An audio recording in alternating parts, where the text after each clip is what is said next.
Kayla, it's a story a year away, right? I mean, I guess valuable in some ways. I mean, you talked about what a grind it's been over the years, but I know also coming off a loss, you probably wanted to get back. So what has this year been like for you? Oh, it's been a year of growth for sure. You know, I think coming from an Olympic background, coming from judo where you have a tournament every week, you know, you have at least one a month. So having to sit with the failure, see where I really fucked up and have 10 months to grow from it has been really beneficial for me, both as a fighter and as a person. How much have you revisited that fight? I mean, is it a fight that you watch over and over, or you live through, or is it like, let's just put that in the rear view? I mean, I've watched it a couple times. You know, it's not like I don't have PTSD or something. I've been through a lot worse in my life than a loss in a cage. So, but yeah, you know, I know where I made mistakes. I know where I needed to grow, and it's been a valuable lesson for me, and one I'm looking forward to kind of putting in everyone else's rear view, you know? What did you feel the biggest opportunity was? Was it tactics or mentality or? I mean, I think that my team, I can't look back and blame anyone but myself, you know, like my team prepared properly. I have the greatest coaches. I have the best teammates. I have a great facility. I properly prepared. I didn't leave any stone unturned. I think it was just, number one, I think it was her night. You know, I think she had a stellar night. I think that she wanted it. And she went out and got it. And I think that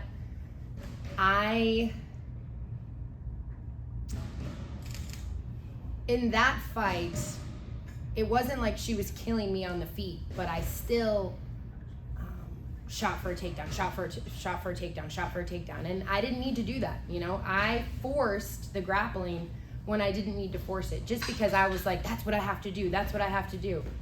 And I'm not a grappler. I'm an MMA fighter, you know? So I think that that's an area where I've really gotten comfortable and forced myself for the last 10 months to stand up and bang on sparring days. You know, I'm not forcing the takedowns anymore. I'm comfortable on my feet, and if that's where the fight stays, you know, if the opportunity is there, I'm gonna blast double somebody. But, you know, I forced it, and that, I think fight optics play a big role in how judges score a fight, and it didn't look good. So I made a lot of mistakes, and, you know, the goal is to not make that many mistakes next time. Is that, when you say next time, is that a fight that has to happen again, or? You know, I'm focused on Julia Budd. I'm not thinking about what's after that. I know that the questions are about to come, so I'm not thinking about anything but Julia Budd, November 24th. But I would never say no to a rematch. It's not something where I stay up at night and like, I have to have it, but I would never say no. Focused on Julia Budd, what do you think of her as an athlete? Obviously, she's been there with some great fighters. Stellar, yeah. You know, she's a great opponent, worthy opponent. Former Bellator champ. You know, she's been around the game a lot longer than me. She's had a lot more fights than me. She knows what she's doing. So I'm focused on her and preparing for the very best version of her on November 24th. And how about featherweight? Is it, I guess we don't, I guess we still got a little bit of time. I had to hide the pipes from y'all. I didn't want to scare you. Whoops. Yeah, no, it's going good. I hired a nutritionist. I got a chef. I'm approaching this in a very professional manner. You know, I've been pretty adamant that I don't believe in weight cutting, but if I'm going to do it, I'm going to do it right. I'm going to do it healthy. I'm going to set an example to my children, to myself, to future fighters. So the weight's coming off. It's slow, it's steady. Still got 6 weeks, and but I actually feel great. You know, nutrition is something that I've always, not struggled with, but just not put a major focus on, you know, like I'm so disciplined in the gym and I'm so disciplined in every area of my life that if I come home and I want to eat a brownie, I eat a brownie, you know, like that's just always how it's been for me. And it's also been like a very big lesson in self-care for me. Like I didn't realize how terribly I treated my body, in the sense that, like, you know, it'd be 9 o'clock at night and I'm eating my kids' leftovers, like scarfing it down because I haven't eaten all day. And then, you know, sparring 5 rounds with Pantoja and like expecting me to perform at my absolute best. And so to have proper fuel, to have a team around me who's like got it nailed down to a science. Like, I have such mental clarity and focus and energy, and I feel great. My body feels great. My inflammation has gone down, my joints, my aches, so I'm like, why didn't I do this I'm such an idiot. Ugh. But I feel good now. That's all that matters. I know there'll be plenty of questions about the future. Like you said, the last thing I want to ask, what does this fight represent to you, right? I mean, you're still going to be one of the biggest stars on the show, there's no question. It's still the PFL Championship card. You're not fighting for a championship. But what does this mean to you? Like, what do you need to accomplish, or, what does this represent for you?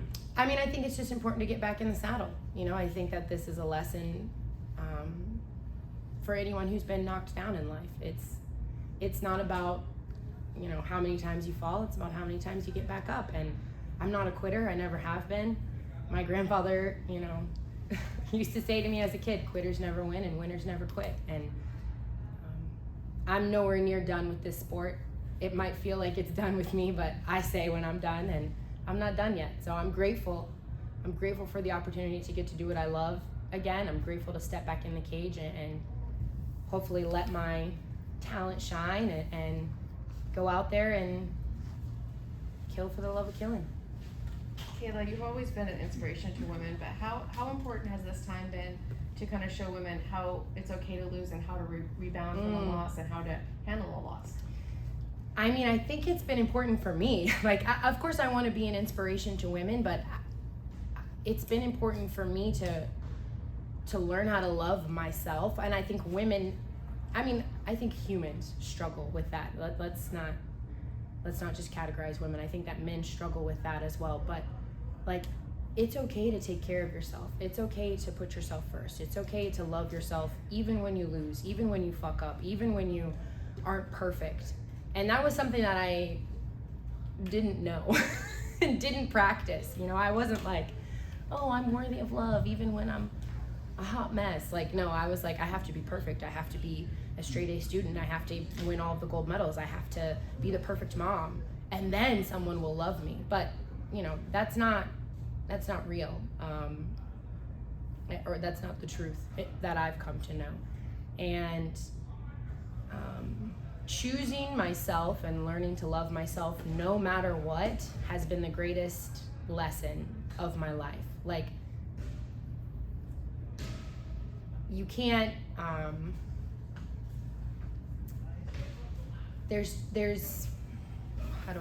you can't, first of all, you can't love anyone else until you love yourself, including your children. Like, it doesn't matter, a significant other, your parents, your family. Like, if you don't have love for yourself, then you can't give it away to anyone else. So getting still, getting quiet, facing my demons, and learning that no matter what, I'm okay and I like me as I am, changed my life.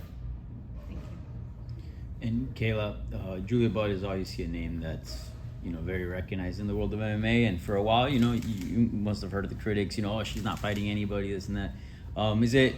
What's the feeling to finally, or maybe not finally, but what's the feeling to get? I think everybody thinks Pacheco's pretty good now. Yeah, she's definitely pretty good, but you're getting a marquee name here, someone that has history. So what's that feeling like to get like that type of opponent? Yeah, I'm grateful.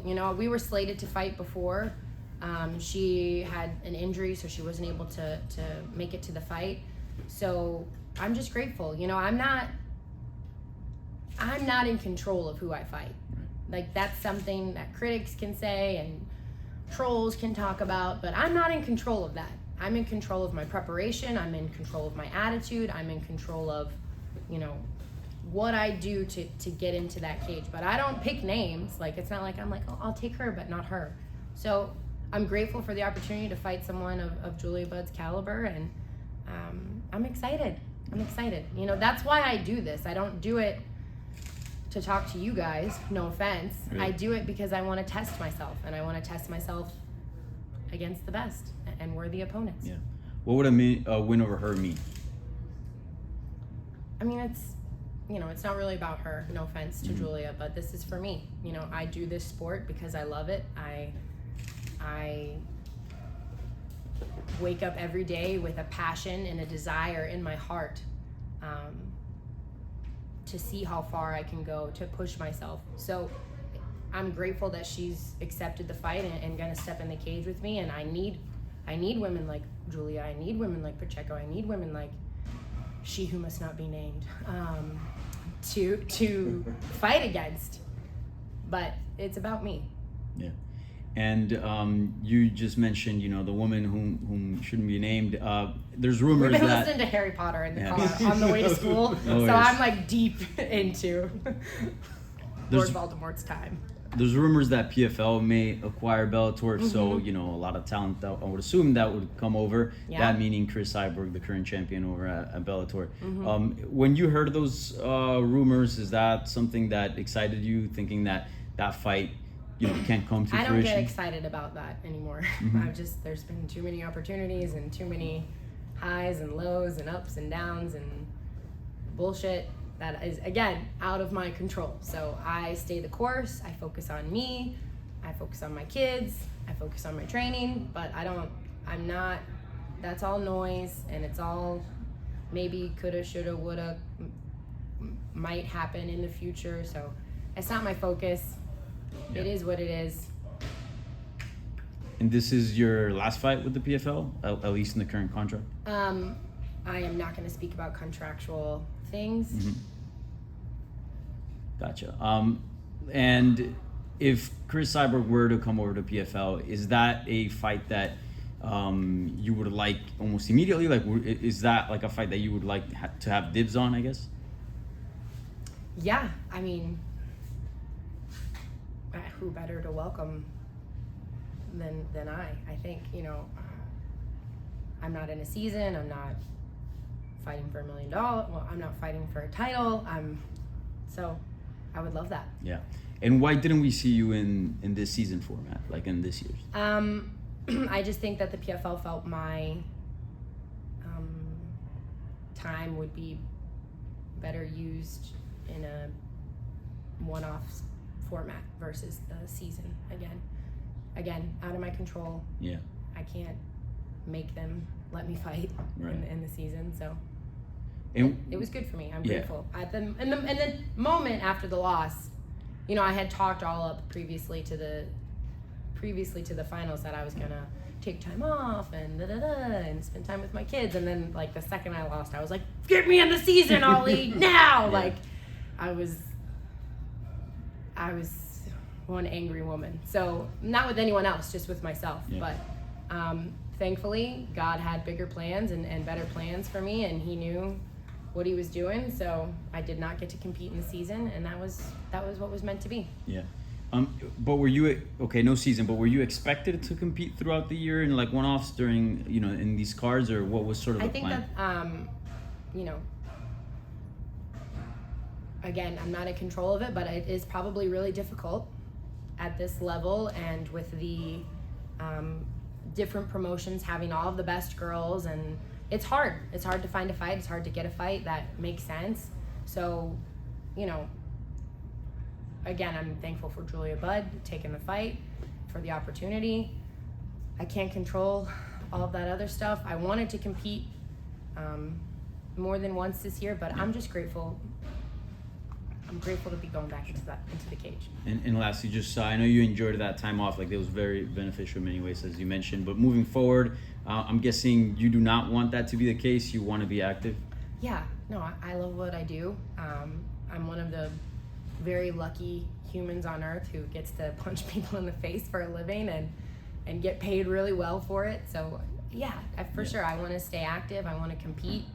I'm also 33. Like, that's a hag according to most people these days. I'm like the old lady in the gym now. Like all these young fighters are coming up trying to kill me. So yeah, I want to make the most of my time while I'm still healthy and capable. And I lied, one more. Amanda Nunes retired. That was a name that a lot of people were wondering, would Kayla ever fight her? I know you guys were training together. You know her very well. Just curious, your thoughts on her retirement, and if you have spoken to her at all after her decision to walk away. I mean, I'm happy for Amanda. I think that she's accomplished everything you can accomplish in the sport. It's bittersweet. I'm happy for her and I'm sad for me, because that's something that I did want to see come to fruition. I think that my timing in MMA is kind of brutal. When I look back on my career, it's just, I've been in the wrong places at the wrong time, winning gold medals when I should have been training here at American Top Team. So, but no, I'm super happy for her, and I think that, again, you know, she's got a family, she's got a beautiful life, and I don't want my own success at the cost of somebody else's. You know, we can all succeed, and we can all have our dreams, and we can all have our journeys in life, and she's on hers and I'm on mine. Kayla, just 2 questions. I was there for, I believe, your PFL debut in Chicago. Yeah. There on the stage. Yeah. Talk about the difference, because one of the things that really jumped out at me when I saw you come out of the cage was just like joy. Yeah. You were like smiling. Yeah. Huge. So talk about the joy of MMA from Kayla then to Kayla now. Well, I mean, it's been a long road. This sport is brutal. You know, this industry will chew you up and spit you out if you're not careful. And I think that I came in here very young, maybe not, just very naive. You know, I was very sheltered during my Olympic career. The Pedros are some of the best coaches, but the best human beings I've ever met, and they took really good care of me, and they only wanted the best for me, and they protected me from kind of all the bullshit. Plus, there's no money in judo, there's no fame, there's no glory. Like, you know, nobody cares except for you. So, kind of learning the ropes of the business side of MMA took its toll on me for a little bit, and I think just the pace that I kept. 4 fights a year, back to back to back, over and over and over. Because in my head, it was like, you know, like a judo circuit. Like you just go, you just go, you just go. But, you know, it's really different to prepare for a fight than it is to prepare for a judo tournament. Like every fight is the Olympics. You know, if I prepared for the Olympics every month when I did judo, I would have lasted 6 months. Like it's impossible. That level of intensity, that level of mental fortitude, that level of pressure, like it's too much. So every fight is like that. You know, every fight matters. And I didn't make that adjustment when I came over to MMA. So I got a little bit burnt out. I got a little bit bitter. I got a little bit like, I guess, pissed off, angry. You know, I had all these negative feelings and emotions swirling inside of me, and I had to let that shit go. You know, I had to remember why I do the sport, and that's because I love it.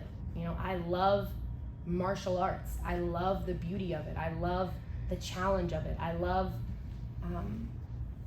the honor, the respect, the discipline. Like, this is why I do what I do. It's not for money. It's not for business. It's not for fame. It's not for titles. Like, I love the essence of martial arts. That's who I am. That's who created me. You know, martial arts made me who I am. Judo made me who I am as a person. And so to let go of all that negativity and to just focus on the joy and the positive sides of it and the positive effect it's had on my life has brought back, you know, the gratitude and like, it's not I have to go to training, it's I get to go to training. It's not I have to talk to the media. It's people want to hear what I have to say. Like, what an honor, what a blessing. Like, that's an honor.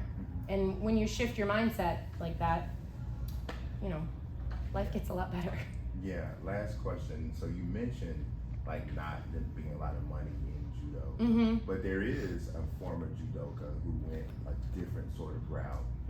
After MMA, they went to WWE, Ronda Rousey. I know you've probably been asked that question before. Is that something that you would ever consider on any level? You know, it's hard because Ronda's always been my rabbit. You know, like she's always been like, anything she can do, I can do better. Like, it's I have like a Ronda-sized chip on my shoulder. But I think with maturity and spiritual growth, I've gotten past that.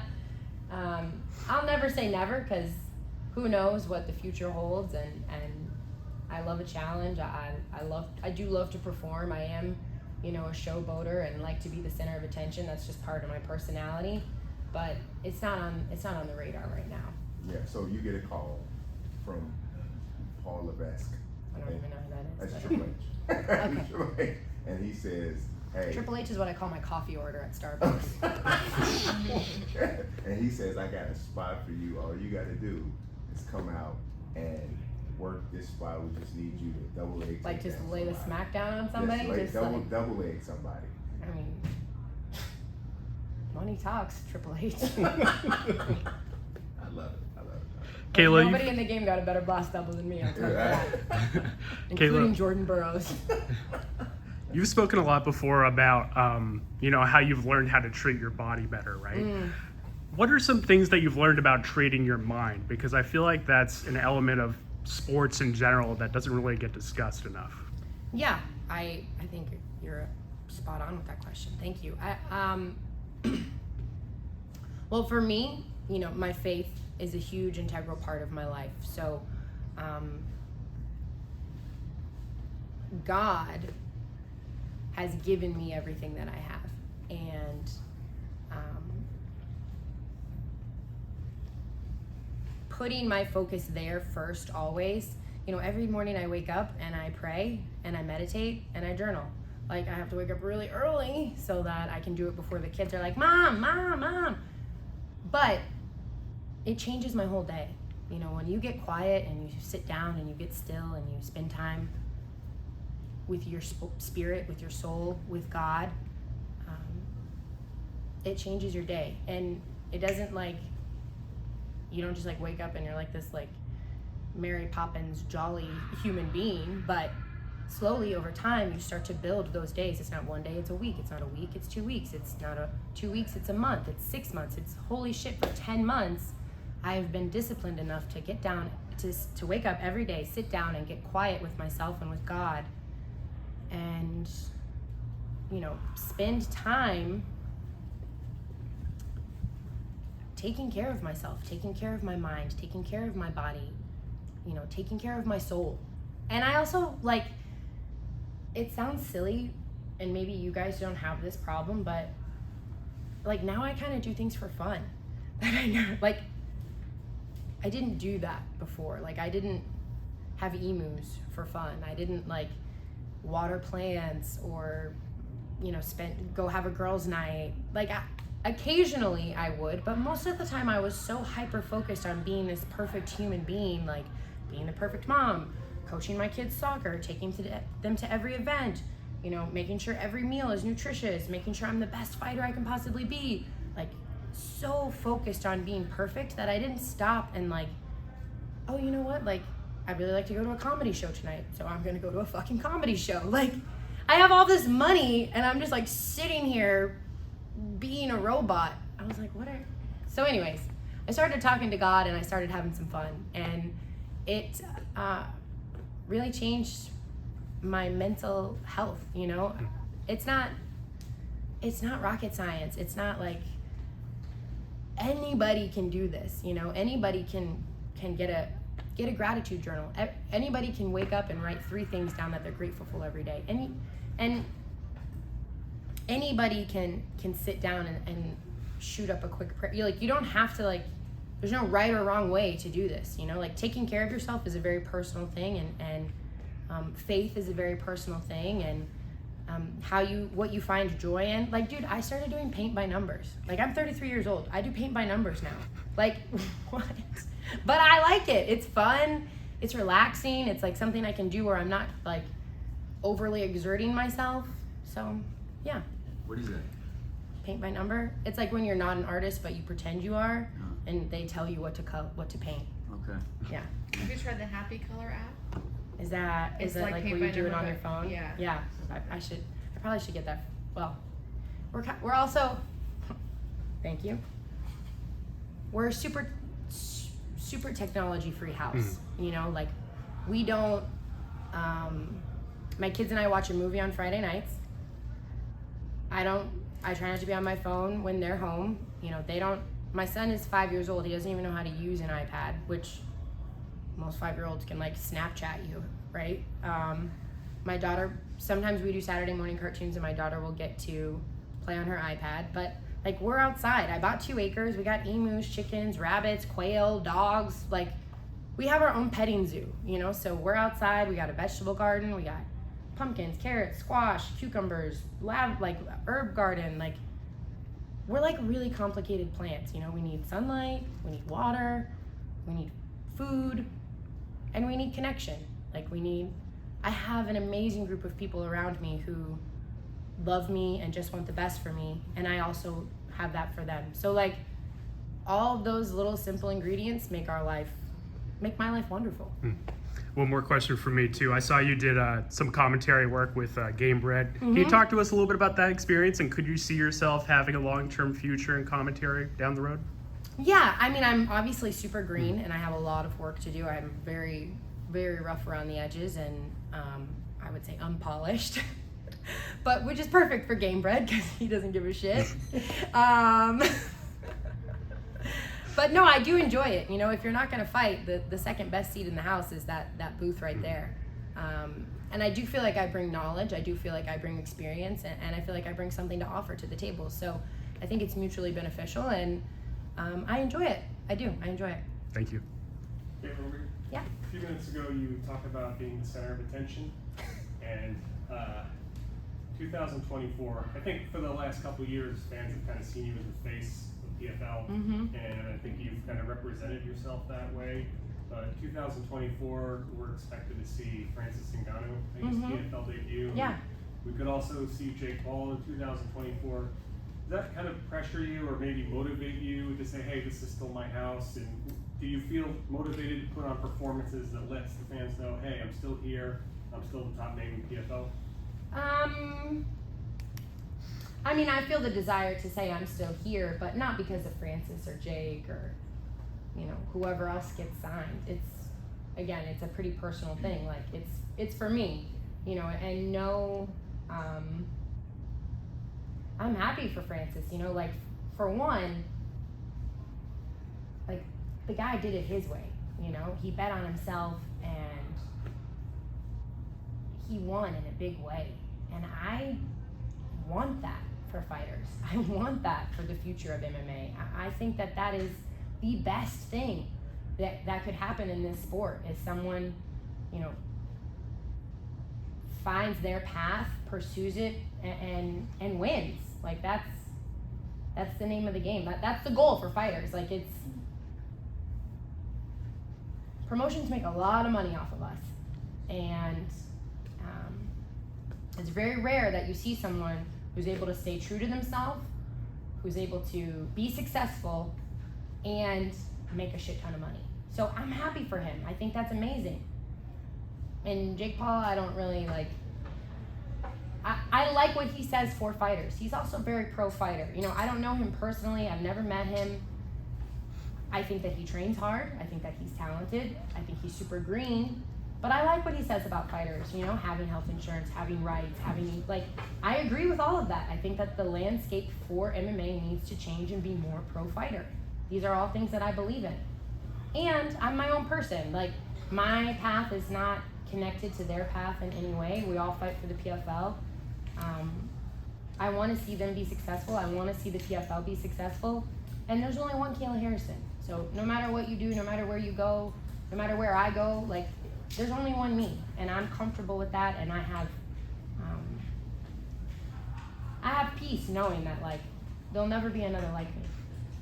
Historically, we've heard champions and fighters who were previously undefeated coming off a loss say, well, in a way, it's almost like a relief. Yeah, I don't know what the hell they're talking about. So you didn't feel that at all? You maybe relief? More pressure? No, heartbreak, yes. Agony, yes. Depression, yes. But relief? No. I think in terms of, there was such a focus on, I'm undefeated, I'm a champion, and this and that, and no? That's what I wanted. I mean, like, it's not pressure when it's what you ask for, in my opinion. You know, like, that was the goal. The goal was to be undeniably the best to ever do it. You know, that is the goal I set for myself. And I fumbled. I fucked up. I dropped the ball on the 1 yard line, you know, like this. And this is a part of life. This is a part of being human, you know, like, we all mess up. We all fail sometimes. Like, there's no perfect being on this earth. But I didn't feel relief about that. Like, I didn't feel like, oh, that's okay. Like, I feel like it happened for a reason, and maybe the comeback is gonna be 10 times because I did fumble, you know. I think in MMA people thought, like, again, like I was fighting cans, or like it was easy, or I made it, like, maybe this will make people realize, like, oh, she's human and she fucked up, and look at how she overcame it. Like, whatever. But I definitely didn't feel relief. Was there any temptation to make kind of like an overhaul of your training or your mindset, or was it like, okay, we don't need to really change everything, we just need to focus on a couple Oh yeah, things? no, I went down every rabbit hole imaginable. When you have 10 months to sit with something, you explore all avenues. I was like, I'm moving to Montana. You know, like one day I was like, I'm gonna be off grid, I'm gonna be a homesteader, like no one will ever see me again. And then the next day I'd be like, I'm gonna be the best to ever fucking do this thing, like no one's ever gonna deny Kayla Harrison. Like, I went all over the place. And I mean, one thing that I definitely didn't do was question my coaching, question this place, question the preparation. You know, I pride myself on being the hardest worker in the room, and I pride myself on having the stacked team of coaches that I have, and this amazing place. You know, so those things I didn't consider overhauling in any way, shape, or form. But me, like my whole life, my person, my choices, yeah, I spent every day, like, for a couple months thinking about, like, who I was, what the fuck was wrong with me, and trying to figure it out. All right, guys, sorry, we gotta get